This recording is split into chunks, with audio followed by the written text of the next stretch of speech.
Let's talk the Dragon Reborn.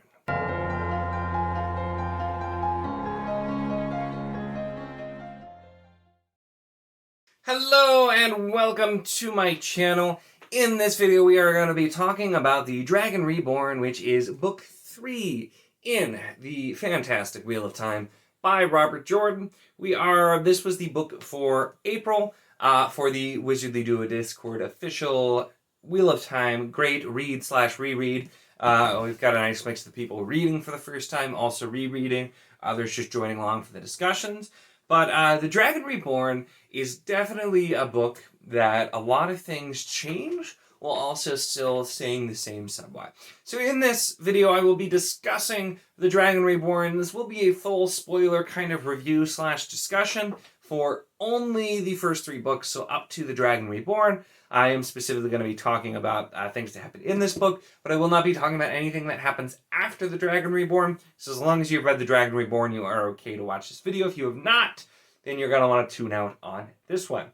So The Dragon Reborn is book 3, and it is the last book that follows the quote-unquote formula of the first 3 books, which there is a little bit of a formula. We see our heroes go out, and they all come together, and then Rand faces off against Balzemon. That's kind of our formula for the first 3. But with The Dragon Reborn, the interesting thing being is, it's called The Dragon Reborn, he's right here on the cover, the title's about him, but Rand is barely in this book. And it's a very intentional choice. It's one that I still remember how much it ticked me off the very first time I was reading the series, and I'm like, what the heck, man? Like, Rand, where is Rand? What is Rand doing? He's like, this is his book. Like, he's supposed to be here. But it does make a lot of sense because we did get quite a lot of Rand, obviously, in the first 2 books. In book 1, Rand is one of the main POVs, and when the group splits, we still are getting typically his POVs and not Matt's, obviously, because Matt's kind of not there to begin with. But so we spend most of our time with Rand. We do get some other POVs as well, and in book 2, we split out a bit more, and we start getting others and their POVs, but we're still mostly following Rand for a lot of it. And so this book kind of starts to branch out and shows us other characters, and we get a lot more development.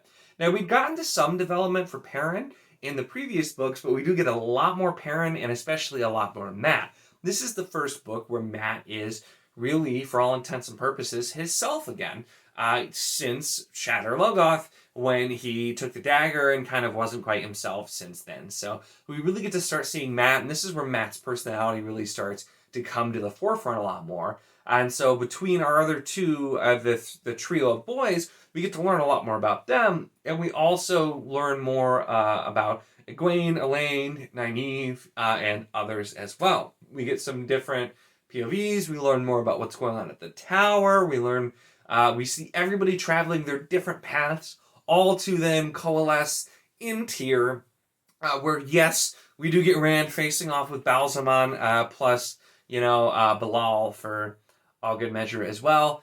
But we finally get that happening. And so it still kind of follows that same path, but it shows us it gives us a chance to really get to know our other characters better, but it also shows a little bit more about how the later books are going to be. The Wheel of Time is a very long story, and especially during some of the books commonly known as the Slog, we're really slowing down, and we're not moving forward in time very much. Instead, we're really developing all kinds of different plot lines. We're getting everything in order. There's some things already, like in the first 3 books we've seen, where sometimes timelines change a little bit because, you have things like portal stones where people jumped in and a bunch of time passed, things like that happening.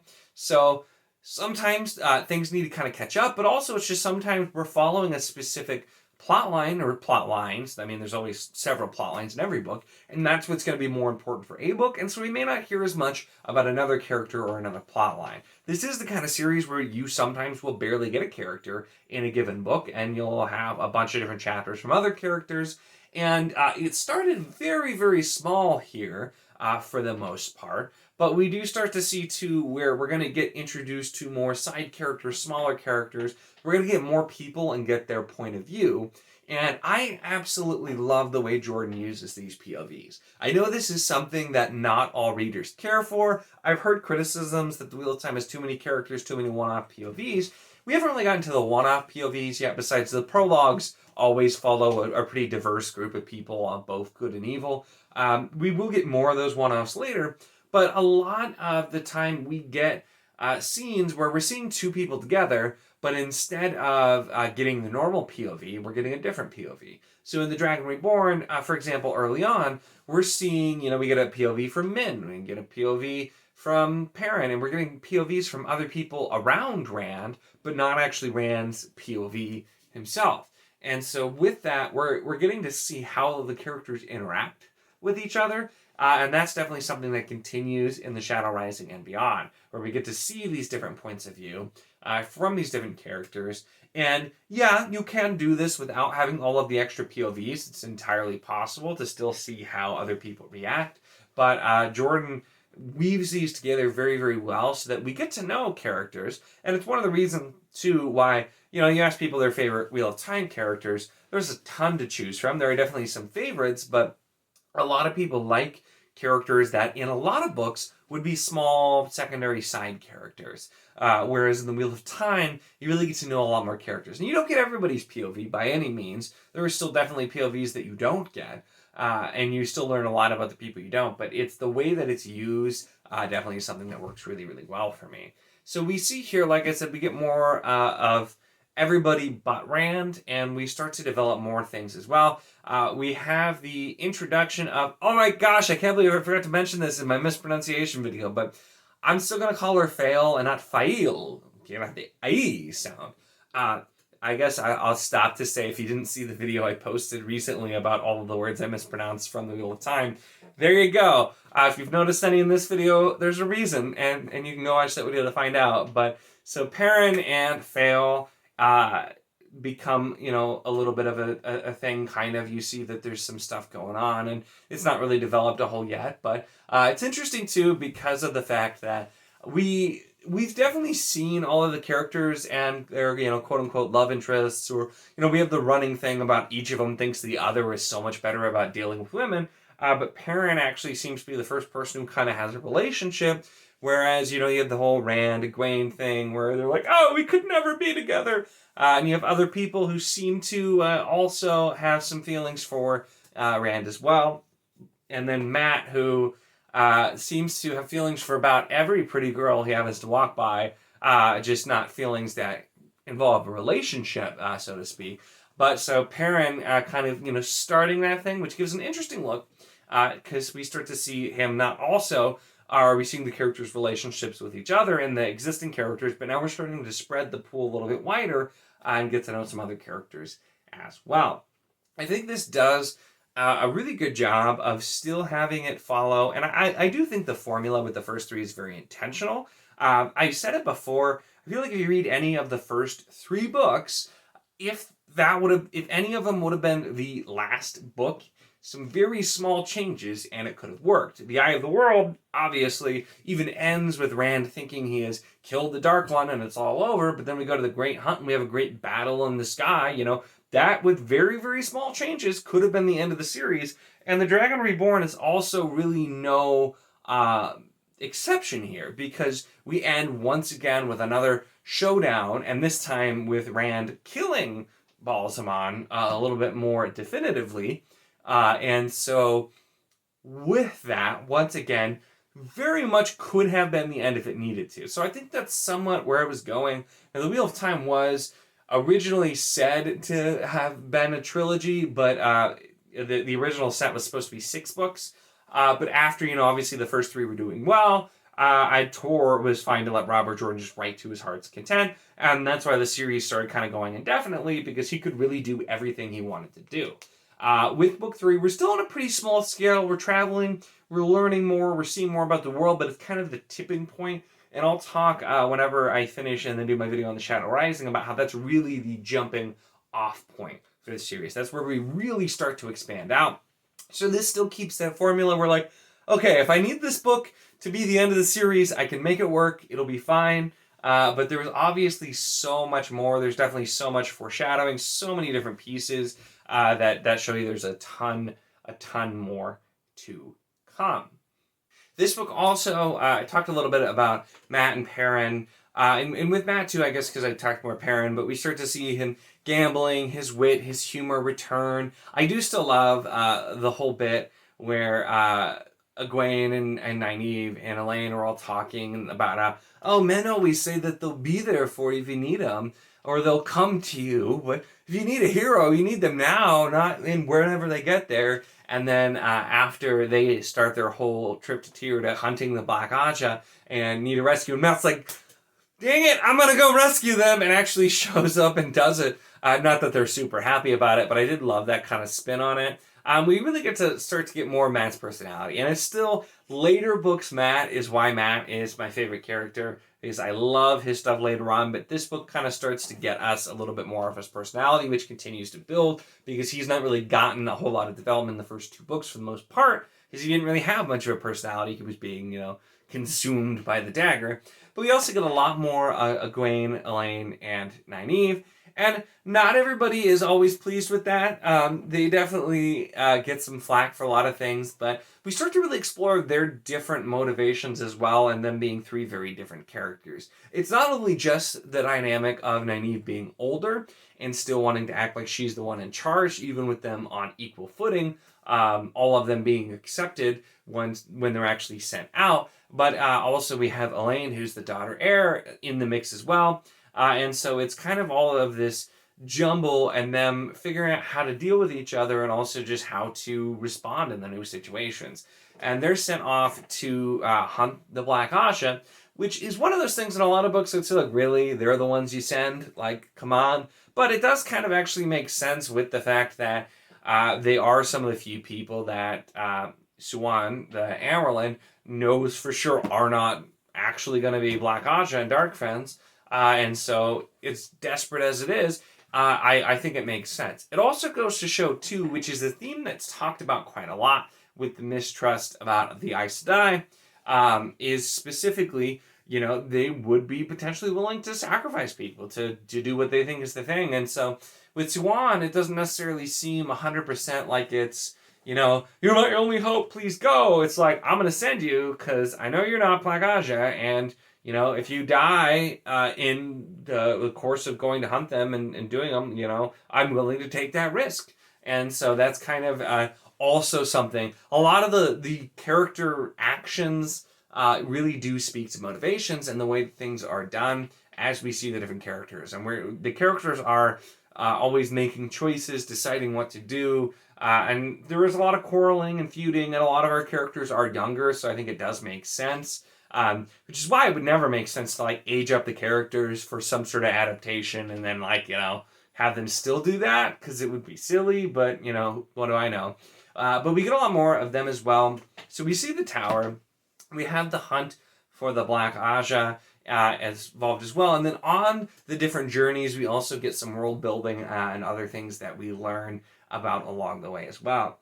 So the accepted we have as they're coming down, we learn a lot more about the unrest in Cairhien caused by the death of a king by Tom, and so everything that's going on there. And as they're traveling down, we also see them get captured by Darkfens, and we get introduced a little bit more to the Ale.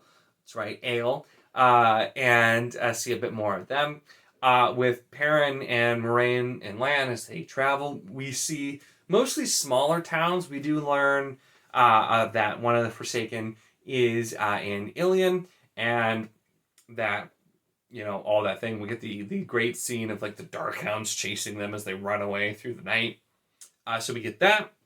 But we also learn through that journey about a little bit more about, at least, ta'veren. And we start to see the effects being very strong ta'veren have had as they follow Rand through these different towns where there were odd happenings. Now, I do plan on making a video specifically dedicated a little bit more to talking about the nature of ta'veren, what they are, what it means, what kind of impacts they have, and kind of how all that works. So if that's something you're interested in, keep your eyes peeled, because that should be out sometime soon.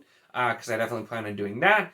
So we learned a bit more about that as well. And then, of course, we have Matt, he's sent by the girls off to Camelin to deliver a letter to the Queen.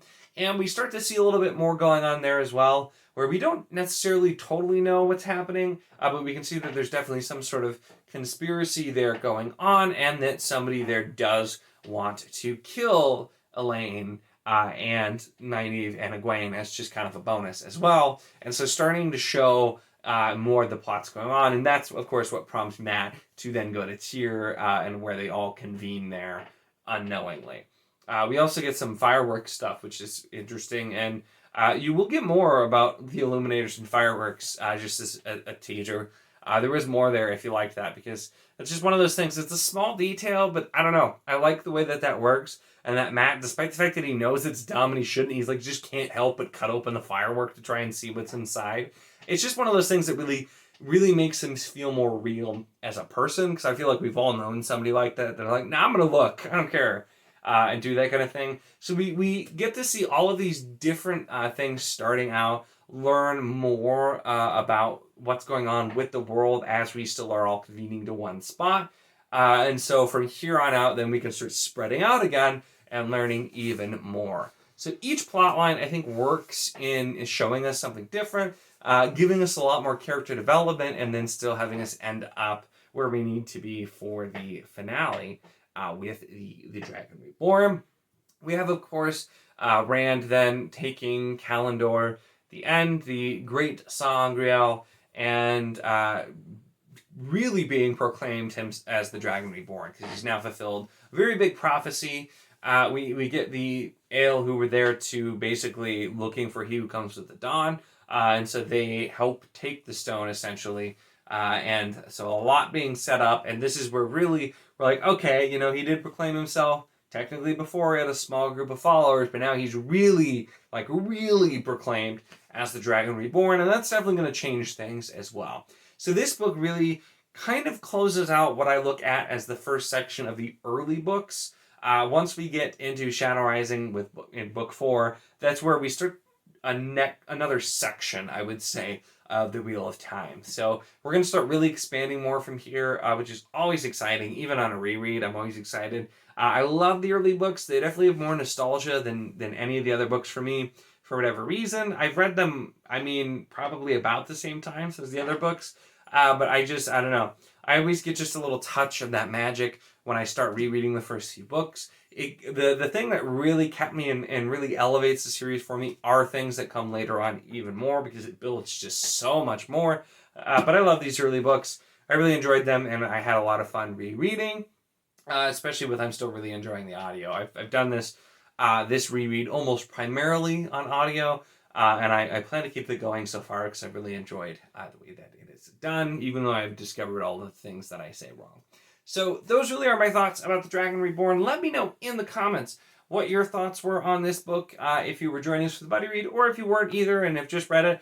Definitely feel free to let me know. Make sure to check the link in the description for the Wizardly Duo Discord. Like I said, this is our official buddy read. We are doing one book a month, so whether or not you're rereading, you're reading for the first time, you can still join. It's going to get harder to jump in if you're starting at the Eye of the World the further we get. But you can still feel free to catch up and join. Or, like I said, even if you're ahead of us or if you read it before, you can feel free to jump in the conversations as we go through the books and just chat here and there. Definitely a lot of fun as well. But check it out. It's a lot of fun in the Discord. We would love to have you. Of course, if you enjoy my content, make sure to subscribe.